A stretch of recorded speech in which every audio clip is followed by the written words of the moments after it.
En attendant de démanteler toute la bande, 5 individus dont un sergent des eaux et forêts ont été interpellés dans le cadre de l'enquête sur la mort de l'opérateur économique libanais, Maki Ednan, tué, le samedi 29 janvier 2022, dans un braquage sur l'axe Man-Biancouma.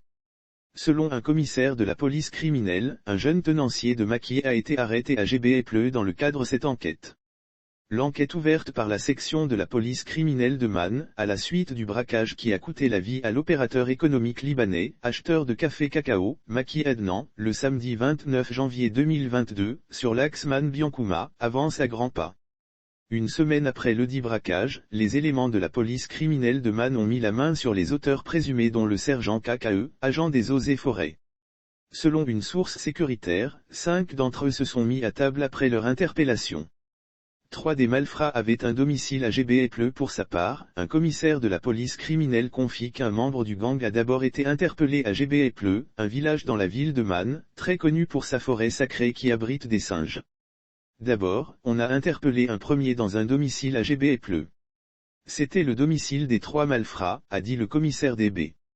Un jeune tenancier de Maki complice des braqueurs allant croire, un jeune tenancier de Maki, qui est le complice des braqueurs a également été interpellé dans le dit village. On a trouvé un jeune homme là-bas, qui est même leur complice. Il détenait un Maki où ils venaient faire toutes leurs transactions, leurs réunions, a-t-il confié avant d'ajouter que la collaboration du jeune tenancier de Maki a permis d'interpeller le sergent K.K.E, agent des eaux et forêts. L'agent des eaux et forêts KKE se faisait appeler Kamagte Oumar, selon le commissaire DB, l'agent des eaux et forêts interpellé se faisait appeler Oumar.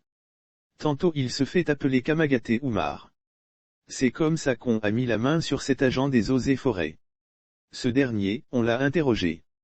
Suite à notre interrogatoire, nous sommes arrivés chez lui aux environs de 1h du matin où nous avons trouvé les 2 autres malfrats qui dormaient tranquillement.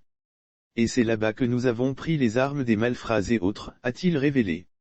Les enquêtes sont toujours en cours pour démanteler tout le réseau des braqueurs et mettre la main sur les fugitifs où qu'ils se trouvent. L'Infodrome a appris auprès d'une source sécuritaire que les personnes impliquées dans ce braquage seront traquées jusqu'au-delà des frontières ivoiriennes. Lire aussi braquage avorté à Ducoué, 2 bandits tentent d'arracher 72 millions à un opérateur économique et sont enfermés dans un magasin par un vigile. Il convient de rappeler que le jour des faits, l'opérateur économique libanais, Maki Ednan, avait effectué un retrait dans une banque de Man et rejoignait la ville de Biancouma, en compagnie de son chauffeur. Selon ce dernier, une fois dans la zone de Gebomblo, Biancouma, OPK 09, 3 individus armés de Kalachnikov sont sortis brusquement des broussailles et ont ouvert le feu dans leur direction.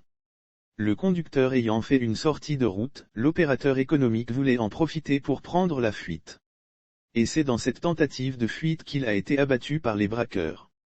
Sauf autorisation de la rédaction ou partenariat préétabli, la reprise des articles de l'infodrome.com, même partielle, est strictement interdite. Tout contrevenant s'expose à des poursuites.